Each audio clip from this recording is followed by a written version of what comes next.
It is 1301. You take a step back and watch your gaffer Walter of Durham as he admires his work. After all, he's done a lot of what you can see in Westminster Abbey. The gilding, the decoration and the like. He sure is a master craftsman. Even built a spectacular barge for the Queen at one point, but that was well before your time. There's something about this chair though. It's beautifully carved and gilded with gold, festooned with incredible coloured glass, and has a relief of Edward the Confessor in its back. You think you can see a pride in him that you haven't seen before. Maybe it just looks so good next to that lump of stone that a few of the boys are now lifting carefully into the cavity that your master left in the chair. So that's the Stone of Scone, you think to yourself. Those Scots don't have much imagination. When the English build a throne, you know they've built a throne. Edward I had brought the stone back with him from Scone Abbey after smashing the Scots to bits. Everyone in England had rejoiced. Not so much because of the big lump of stone, but you know, whatever.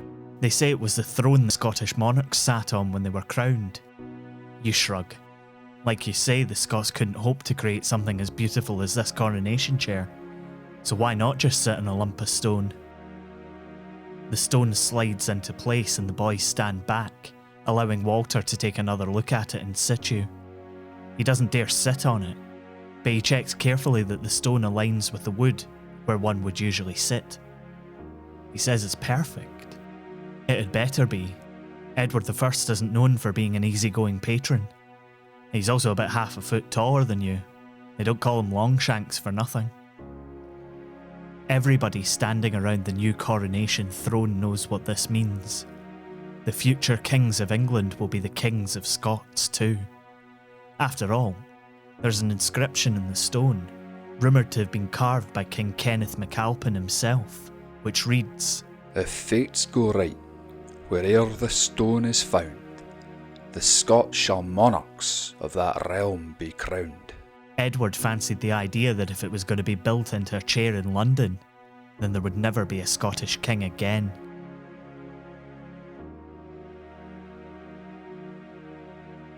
This is Scotland, a podcast about history and where we made it. I'm Michael Park.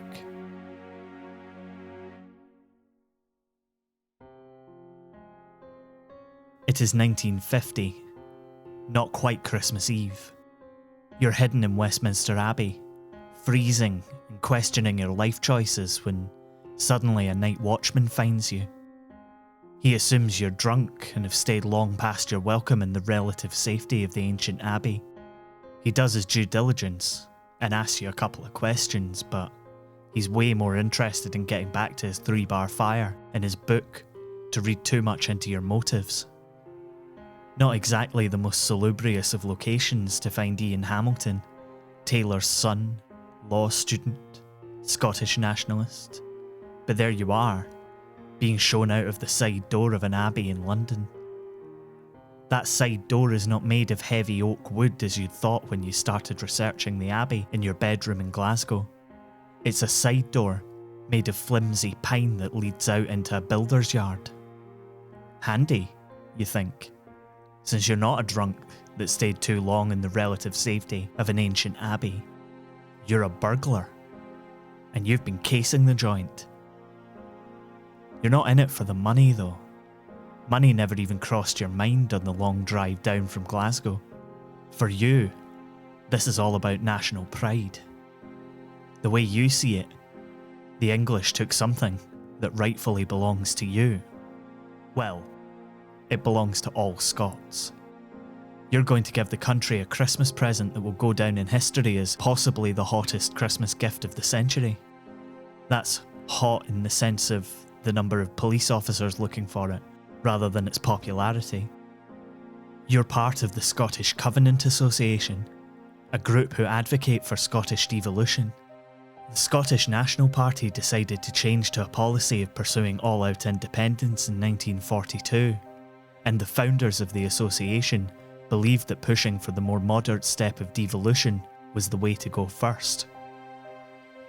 You and the other 3 people you travelled to London with in a wee convoy of 2 Ford Anglias, believe firmly in independence for Scotland. Otherwise, you wouldn't be doing what you're planning to do. In your mind, Scotland is on the verge of becoming an also-ran. The country seems to be on its last legs, and if no one else is going to restore its national pride, then you suppose it's going to have to be you. You are going to steal the Stone of Destiny. Or to put it another way, you're going to liberate it.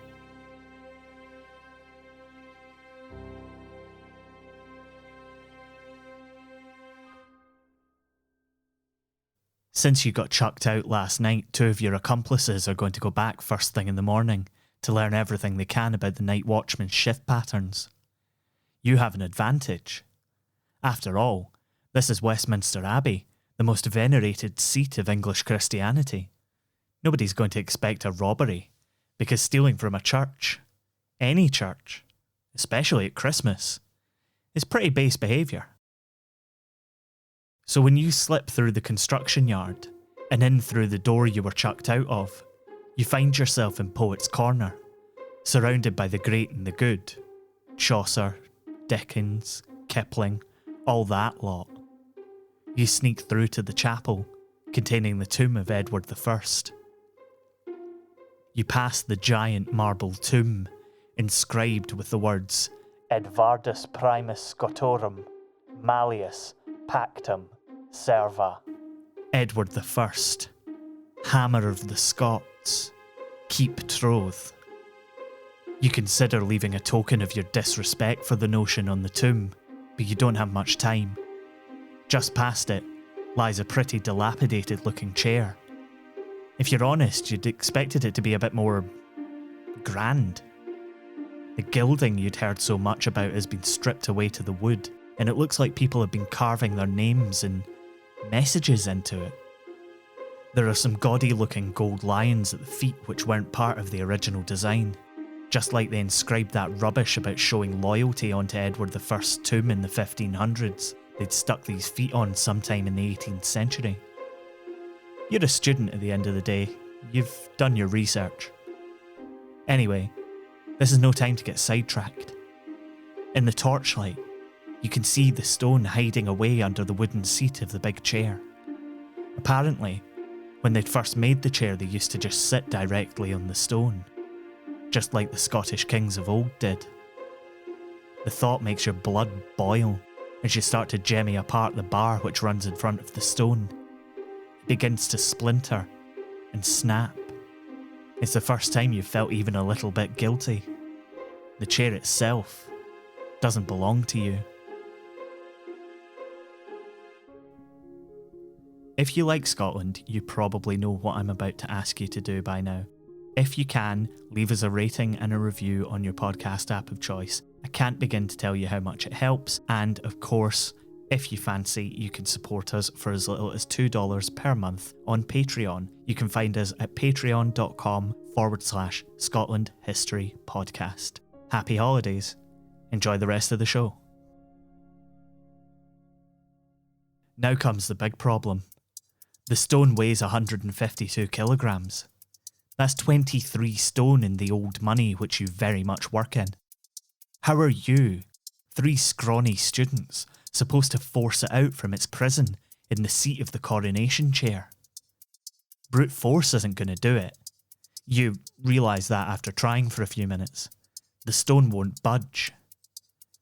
So with one of you holding the torch, another using the crowbar to shift the stone, and you pushing from behind, the Stone of Scone begins to move.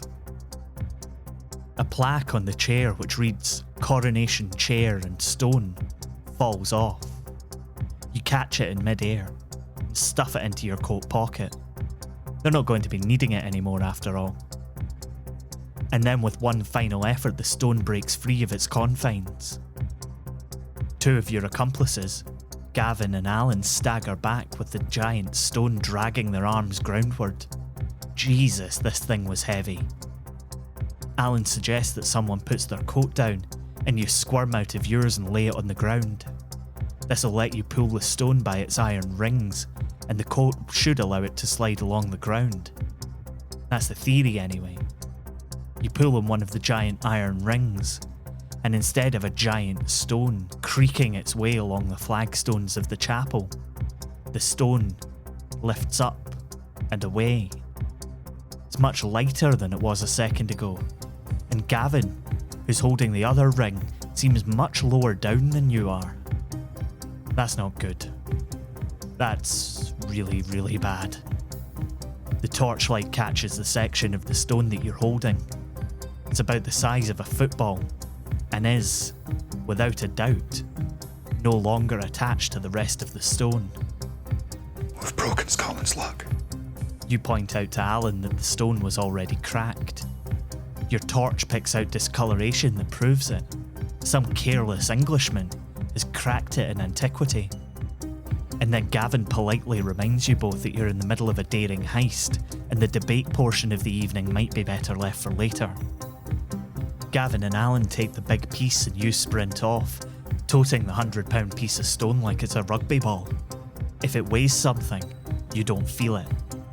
Kay's your other accomplice, and the getaway driver, sees you coming and opens the door, letting you shove the broken piece of stone into the back. You dash back inside to where Alan and Gavin are dragging the stone towards you. Helping them, you accidentally crush the little plaque that you'd stowed in your coat pocket. It's a miracle that the night watchman doesn't hear anything. Hopefully, he's still more interested in his 3-bar fire than in roving gangs of Scottish nationalists. As you drag the stone through the door and out into the cold night air, Kay appears from cover in the car. You jog over to tell her that you need a few more minutes. This thing's heavy after all, and this really isn't any time to be macho. There's a policeman coming this way, she tells you. He'd seen her. You both grab each other and start kissing, your hands exploring nothing but the back seat for a coat to throw over the broken chunk of stone. When the policeman raps at your window, he's initially a bit suspicious, but your cock and bull story about being on tour and turning up too late to find a room seems to work for him.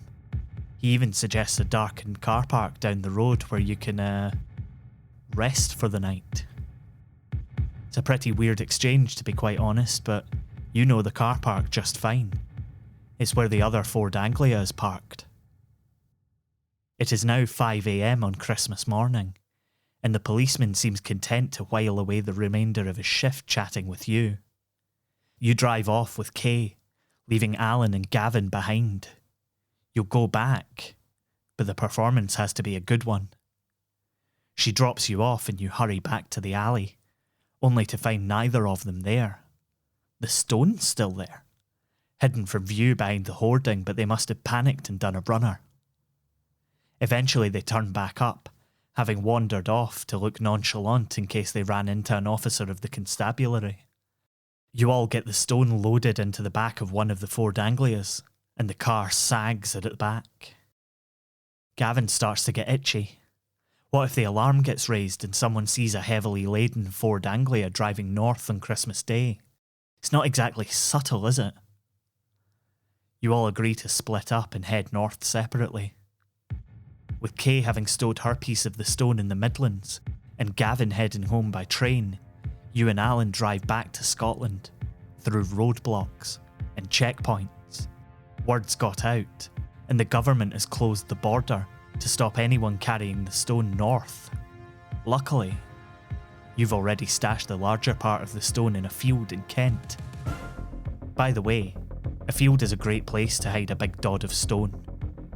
No one's going to be looking for a stone in a field. A fortnight later, and the Stone of Destiny is in Glasgow. In a classic example of waiting until the heat dies down, you return to England after the police search has died away, and recover both pieces of the stone. You take it to a sympathetic stonemason, who just happens to be Robert Gray, the founder of the Scottish National Party, and he puts the stone back together, using a brass rod, which he says contains a message, rolled up on a little piece of paper. The only person who ever finds out what the note says is Gray's wife. Its contents were in his will. In years to come, they'll say that this is where the rumours come from. that the Stone of Destiny that you leave on the high altar of Arbroath Abbey, where the declaration of Arbroath was signed, might not be the real stone. Of course, a similar rumour has persisted for 700 odd years. They say that the real stone was hidden from Longshanks in the 1200s. But how long does an imposter have to be an imposter before it becomes the real thing? Only Robert Gray knows the answer. He claims to have put the message inside the true Stone of Destiny.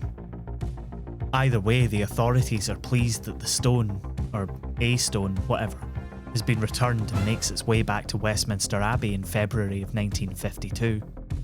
The police keep investigating, and they interview all of you. Kay, Gavin and Alan stay quiet, but eventually you confess to the whole thing. You're not prosecuted. You knew you wouldn't be. After all, the removal of the stone had suddenly thrown the prospect of Scottish self-governance into stark light. The government wouldn't risk sparking a political incident by prosecuting nationalists. The Stone of Scone is in place as Queen Elizabeth is crowned in 1953. It remains there until 1996, when it is moved to Edinburgh Castle, on the proviso that it be provided to Westminster for the coronation of future monarchs. You can still see it there today, although there are consultations about moving it to a new permanent exhibition in Perth, near Scone Abbey. After all, it's not called the Stone of Edinburgh, is it?